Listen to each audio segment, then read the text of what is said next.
Welcome to Transit Unplugged. I'm your host, Paul Comfort, and this is Comfort's Corner, where we bring you the inside story and what's happening in and around the transit industry as we recover from the COVID-19 crisis. And today, the first week of May, begins our new cadence for the program. As you know, we've been bringing you a special episode every other day for the month of April and for much of March. And now in May, we're dropping the cadence back to every other week, and we'll continue to bring you your regular half-hour in-depth interviews with transit CEOs on the 15th and 30th of each month. So this is our Comfort's Corner episode for the first week of May. And today, as always, we're going to bring you headline news and then a newsmaker interview and then a reading from our book, The Future of Public Transportation. And now for our headline news. Many of you may have seen pictures of the New York Governor Cuomo out helping to clean the buses this weekend. Smart move on his part, I think. His popularity rating, I just read today, is up to 77%. And he's showing that transit is an important part of the recovery from COVID. And in New York City, there was a story over the weekend in Politico talking about how subway riders are holding out hope for futuristic cleaning to restart the economy. But I wanted to read you portions of it because it does talk a lot about what everyone is talking about now, which is what's the best way we can recover from COVID-19, recover the ridership that we had. And folks, I think, know that on commuter services, it may take a little bit longer, but on the regular subways, the light rail or tram systems and the buses, can we get back to 70, 80% of our ridership as much of the country is opening back up this week here in the United States? So in New York, ultraviolet radiation robots that sanitize subway cars in a flash and nanoparticles that kill COVID-19 on bus poles and subway seats for 3 months nonstop after a single application. That's what people are talking about. And they're trying to, the MTA in Baltimore is trying to work, the MTA in New York, Freudian slip there, is working on how to woo riders back to the nation's biggest transit system once the pandemic eases. And for them, they're looking at all kinds of ideas. You'll recall that normally they would carry 5 million people a day on the transit system, the largest transit system in the country. And, many folks have said they were a central conduit for the spread of COVID-19. But the economy is working, the economy that people are wanting to open back up. And so there's concern, even among some of the former leaders of transit systems, like, get this, Dick Ravitch, the former MTA chairman, who was credited with saving the subway from financial collapse in the 1980s, said this in an interview this week, quote, "It's going to be a long time before I would let any member of my family into a crowded bus or subway," unquote. So I'll just leave that there and not make any comments. Officials are exploring the feasibility of taking the temperatures of some passengers before they enter the subway system. They're mining the experience of the global counterparts from Seoul to Milan, who are ahead of New York on the pandemic's trajectory. The MTA has begun applying a chemical compound to services in its subway and buses that authority officials say could continuously eradicate COVID-19 for up to 3 months. After a period of time, the MTA swabs the surfaces and sends the samples to a lab to determine if there are any microbes, germs, or viruses on them, said an employee who was requesting anonymity. The MTA has declined to identify the chemical. It says is it applied to each of its subway cars and about a quarter of its buses, except to say it's an antimicrobial biostatic compound. And I noticed that I got an email over the weekend from an airline who said very similar statements, that they were doing electrostatic application of microbial compounds. So maybe it's a similar thing that they're looking in air travel as well. MTA Chairman Pat Foy, the current chair, said, "We're working with federal and other labs to determine whether the product has a virus-killing efficacy that lasts beyond the initial application." He says it doesn't pose any health issues. So, now, here's a couple other thoughts about things. There's only, out of the 5.5 million people that were riding MTA's subway system, now there's only about 450,000. So you can see the big drop, under 10%. And the MTA finances are fare dependent. It's facing financial stress, just like a lot of transit agencies are. One councilman from Brooklyn named Brad Lander said, quote, "What a tragedy that Andy Byford is not leading New York City Transit right now," referring to the former transit chief who resigned in January. Quote, "We just had the system's best leader in a generation, and right at the moment that we need him, he's not there." And you may recall all the issues that were around his departure. So a couple other tidbits from around the country. They're using UV also in New York on limited number of cars. According to Foy, they have UV robots that they're looking at down the road that could help ultraviolet radiation. The concern they have is that it can help the issue, but then once it's gone, obviously, someone could reinfect whatever it touches. Major cities around the world are confronting similar issues. You may know that Beijing has been using artificial intelligence and handheld scanners to screen the temperatures of some subway passengers. It's also been requiring passengers to book access to particular stations on an app, according to Mohammed Mezgani, the Secretary General of the International Association of Public Transport. Seoul's Metro has announced it will sanitize its vehicles, get this, 14 times a day. Cities are staggering work, and that's a good thing, right? I mean, that's what you're going to have to do, I think, is cleaning them more often and advertising. That's what I've been advocating. Advertising to the public that you are doing this on a regular basis.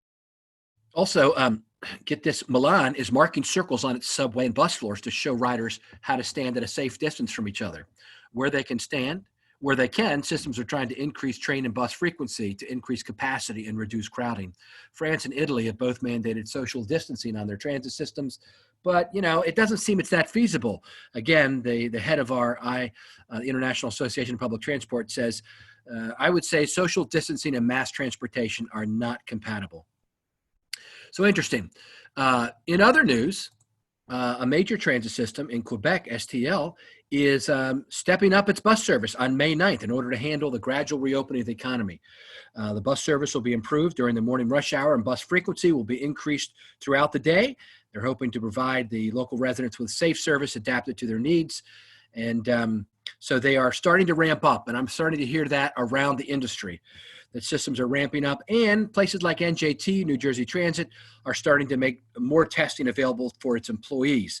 And today, earlier this week actually, COVID-19 testing was made available in East Rutherford to all New Jersey Transit employees through an agreement with a local lab, and employees will be received at an appointment-only testing site. It's currently geared toward first responders and frontline health workers, and they are also expanding access to similar testing sites in Central and South Jersey. So systems are coming up with ways to continue to protect their own employees. Systems are working on ways to protect the riders, and systems are starting to increase and plan for increasing service as the country starts to open back up. I think this week, more than half the states in America are starting to open up somewhat. And now the question is, what are the long-term implications of coronavirus on public transportation? Well, I've written an article that addresses exactly that. It'll be in this coming issue of Metro Magazine. It'll be online on Thursday of this week. Make sure you take a look at that and let me know what you think about it. And again, thanks so much for being with us today on Comfort's Corner as we bring you what's happening around the industry with headline news and now our newsmaker interview on this issue of Comfort's Corner.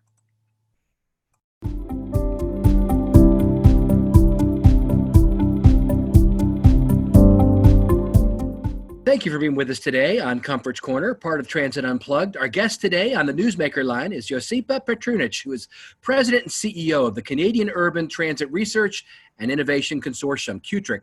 Thanks so much for being with us today, Josipa. Thanks so much for having me, Paul.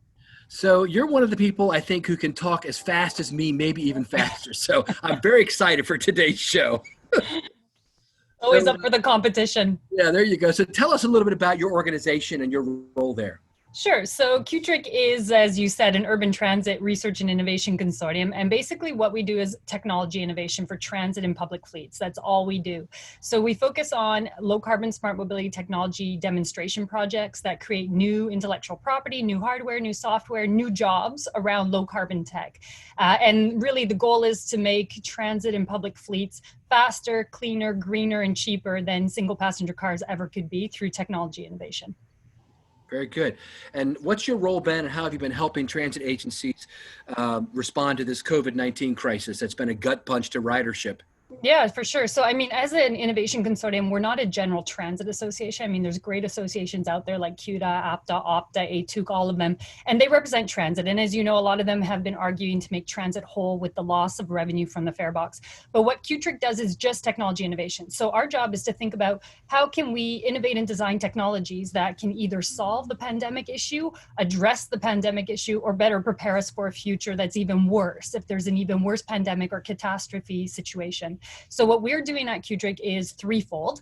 There's three things we're doing. One is we're going to be holding this workshop in a couple weeks. We're offering to everybody this free open 3-hour workshop, and it's really focusing on let's stop thinking about just reacting to the pandemic. Let's start thinking about how we can be proactive assets that are deployed to really address emergency needs, but also long-term catastrophe needs. So as an example, a couple weeks ago, we started looking around, well, what's happened around the world when Zika struck, when Ebola struck, when the Spanish flu struck? What did transit do? And what did cities do? And there's a lot of ideas that came to the fore in this first envelope of what CUTRIC has been able to do. We saw things like make sure that automatically billboards and any public advertising is immediately used for pandemic advertising, right? Immediately converted into a public space for dialogue. But then even getting into the more advanced kind of stuff, make sure that transit has in the future a plan to automatically become the paramedic service, an automatic transition to 40-footers and 60-foot buses becoming paramedic services and becoming medical personnel services. And even more so at the extreme level, using buses as mobile testing facilities, and potentially if things get really bad, and I'm not just talking about COVID, but what about COVID times 10 in the future? Things get really bad, possibly even being a morgue service. So at what point do we turn around and say, look, these are assets, these 40-foot and 60-foot buses or streetcars or subways, they are actually assets, and they could actually be used proactively to deploy and move people in a way they need to be moved in order to overcome the stresses of a pandemic or a climate crisis. So that's the first thing we've been doing, is focusing attention on not just the reaction, because associations are doing a really good job of that. We're thinking about what happens in a year, 10 years time, 30 years time, when COVID times 10 comes back with a vengeance, and it's even worse. So deployment plans around that. And one of the things that have come out of that is, of course, also the idea of virtual operations. So is it the fact that we could design innovative technology plans that allow us to operate subways from our living rooms? Is that possible? And that's what we're going to be talking about in that workshop in a couple weeks. So that's the first thing we've been doing. The second thing we've been doing is looking at our membership base and saying, look, are there places where autonomous connected vehicles, data controlled vehicles, optimized systems, fleet deployment control systems can be utilized to move vehicles around in a way that is safe, or move people around in a way that is safe without exposing our frontline staff in the transit industry? So yes, there is. I mean, autonomous and connected vehicles have a lot of opportunity. And so we're looking at our membership base right now as part of our National Smart Vehicle Project, which was already looking to deploy autonomous connected vehicles across a number of cities in Canada.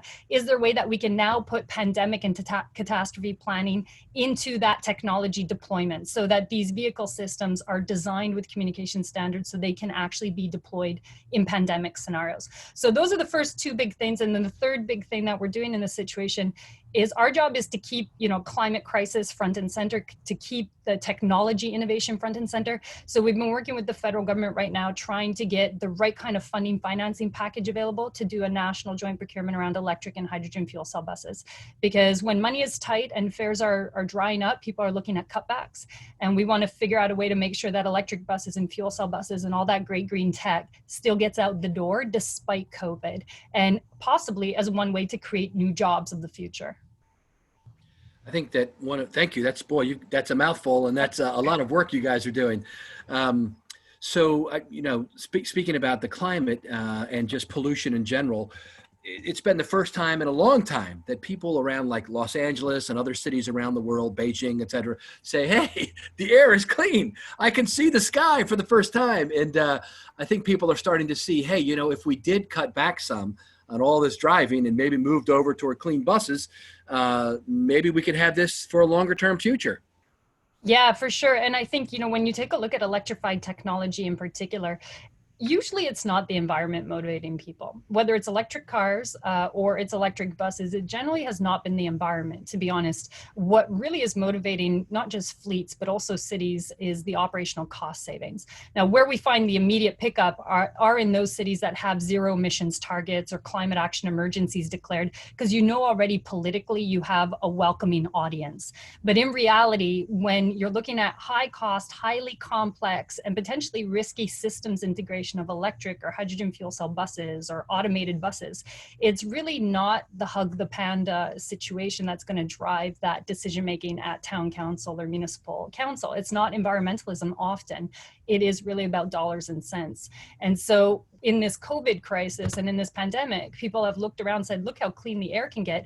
But that is temporary. I mean, people do pick jobs and money over clean air all the time. We continue to do it all the time, and the economy will come roaring back at some point, and so will pollution. So we have to, certainly at CUTRIC, our job is to make sure that those costs, those dollars and cents savings, the business case of electrification stays front and center, that does not get lost in the mix, because it's a great period right now for people looking at clean air and the removal of pollutants from their local city air. I live downtown. I love the fact that the air is a little bit cleaner now and it's not blackening my lungs as much as it normally would. But I know full well that as the economy comes back, those environmental sentiments will dissipate. And we really need to get back to the dollars and cents of the business case that drive these things forward. Let's talk just a little bit more about the recovery. As you mentioned, and as we mentioned earlier in the show, ridership of public transit has gone down dramatically, especially in commuter services, such as Go Transit in Toronto and Mark here in Maryland. Are you all looking at all about ways that we can recover our ridership in the future? Yeah, absolutely. So one of our big stimulus bids that we're putting together right now to the federal government in Canada, and I'll be reaching out to American colleagues to see if we can do a North American play around this, is we've got a whole group of universities and colleges that are our members at CUTRIC, over 20 universities and colleges. And we've usually gone to them to form clusters of innovation around electrified vehicles and autonomous vehicles and big data. But now we're in this crisis, so we're reaching out to them to say, hey, if you had a little bit of tax dollars, what could you do to actually research best practices for how to bring riders back to transit in the next 6 months, and the next 9 months, and the next 12 months? So we're pulling together about 20 universities and colleges right now, and we're putting together a proposal to the federal government to say we could actually get a whole host of research projects started up in the next 30 days that would have recommendations, plans of actions, and ideas around how to get people back into transit and maybe even encourage increase in ridership in the next 6 months to 9 months, because we all know that that's going to happen. And that includes everything from better planning around seat design and where people need to go, to capturing people's views about the kind of information they need. So if they're standing at a stop or they are connected to the local Twitter feed of the local transit agency, what do people want in terms of information that will make them feel secure to get on that bus or on that subway? These are things that we can solve through social science research. So we're going to pull that together to make sure we have some good ideas coming out to get people back on the vehicles. But I'll say that there's a second large component, and this is the large policy push that CUTRIC's been advocating for years. We really need to look at road pricing in this country and across North America. And you might not think that that's linked to COVID, but it absolutely is. We've all talked about the fact that people will only feel secure in their cars now. They won't feel secure squished like a sardine on a bus during crush capacity. So if people start feeling more secure in cars than they do in transit, that means a really bad thing for congestion and road traffic and people getting into cars and people trying to buy cars and use cars rather than public mobility. The only way to balance that driver is to start pricing roads as one of the trigger effects to make people think again about getting into a car or buying a car for the long term. We really need to look at road pricing as a COVID mitigation strategy. We've always looked at it as a way to fund infrastructure and buses and technology, but we've never looked at it as a way to really trigger to people the signal that the long term is not the automobile. So we got to figure out the social science around helping people to get back on transit, and we have to figure out the economics of road pricing to keep them out of their cars. You'd mentioned earlier in the program that you have a big online conference coming up. Tell us a little bit about that and finally how people might be able to join it if they'd like to.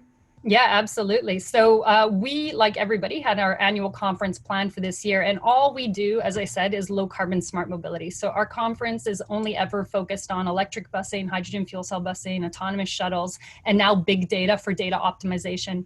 And when this all struck, as you know, most conferences canceled.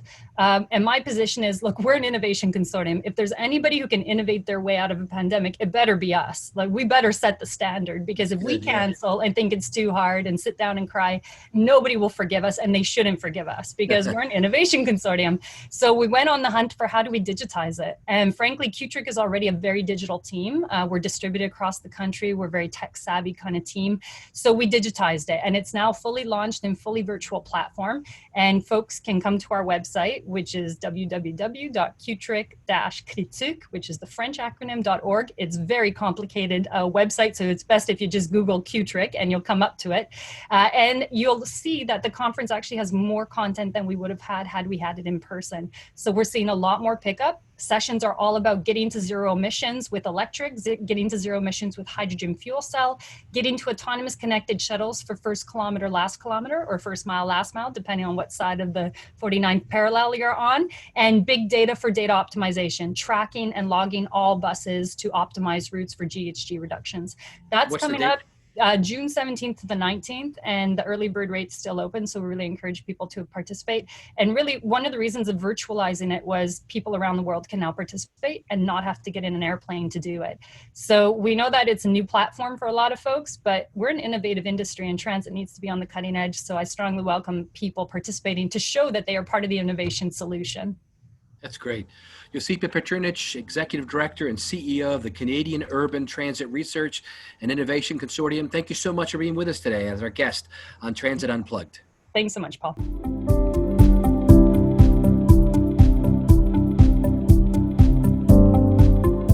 Good day, this is Mike Bismeyer, Regional Sales Director of Proterra, and this is Mike's Minute. As you know, we typically talk about random acts of kindness, mentorship, leadership, and other attributes with the hopes that it will inspire you to pay it forward this week. Well, I'd like to call it an amazing initiative this past week by the employees and their families of TTC and Go Transit in Ontario. They decorated vehicles that paraded around Hospital Row in downtown Toronto as a salute to the healthcare workers. Employees and their families created signs, posters, and carried out the decorations to provide a heartwarming salute that I'm sure was appreciated by all. I think it was another message of the power of people coming together. It also reminded me of one of the great mentors I had when I was struggling with a decision early in my career. And I remember him saying to me, Mike, the key to every tough decision is understanding how it affects everybody else but yourself. Then you'll make the right one. I think as we move through this pandemic, we see the power of our decisions and the power of people coming together for the greater good of everyone but themselves. Keep kind, keep safe, keep listening. Have a great week.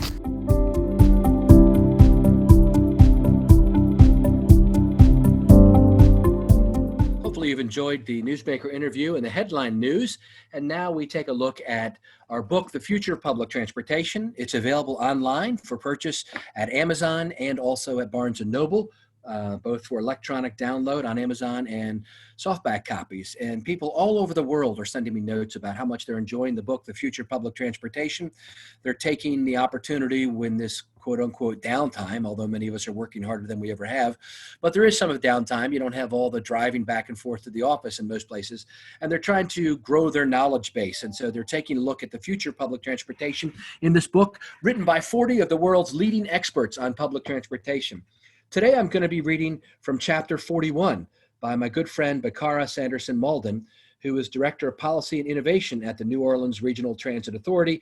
And her chapter is entitled Equity is the Future of Public Transportation. Today, I don't have enough time to read the whole chapter, but I wanted to read a portion of the chapter that focuses on paratransit, which of course is near and dear to my heart. I truly believe that if public transportation is to fulfill its mandate for mobility, we must never forget those who don't really have much mobility without us helping them. They are very dependent on this transit, and we have to make sure we're providing it safely, efficiently, reliably, and with world-class customer service. On page 387, Bakara says, paratransit is often referred to as the biggest unfunded mandate in public transportation. However, the future of this industry is in its ability to take care of our aging and disabled customers. The customer base is growing in alarming numbers. A generation of baby boomers reaching senior citizen status, combined with a corresponding uptick in chronic illnesses, has challenged how the medical and social services communities address the critical need of providing care for our nation's low-income elderly population. In a similar way, persons with disability are desiring and demanding in great numbers the ability to lead full and productive lives. Without adequate access and transportation, this is simply not possible.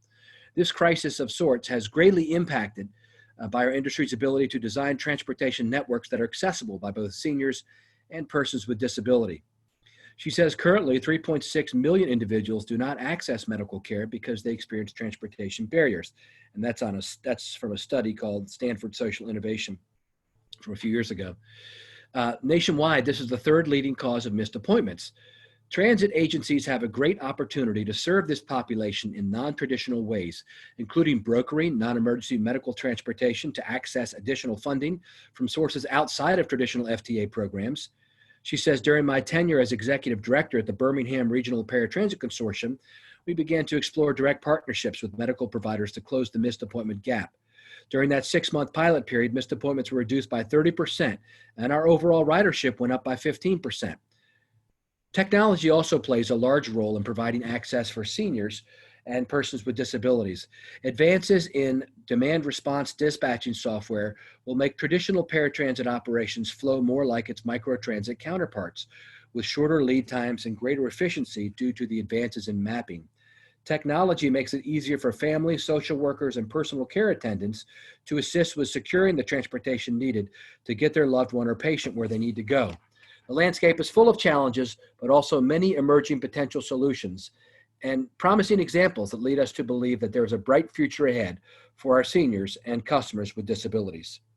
So that's a segment, a portion of reading from our book, The Future of Public Transportation, Chapter 41, written by Bakara Sanderson Malden, who works now in New Orleans at the Regional Transit Authority there, a good friend and a leader in APTA on the board and executive committee of APTA for many years. She's been an active national leader for us, and we really appreciate her involvement in the book. Thanks so much for being with us. Remember that Comfort's Corner now comes to you every other week, and in between the 2 weeks, on the 15th and 30th of the month, we bring you our regular Transit Unplugged series. This last week, we brought you the CEO of LA Metro, Phil Washington. And we've got an exciting episode coming up for you next week on the regular Transit Unplugged to be Nuria Fernandez, who is chairwoman of APTA and heads up VTA in Silicon Valley. And it's a great interview. So make sure you have subscribed to our Transit Unplugged podcast so you never miss an episode. This is Paul Comfort. Stay safe out there.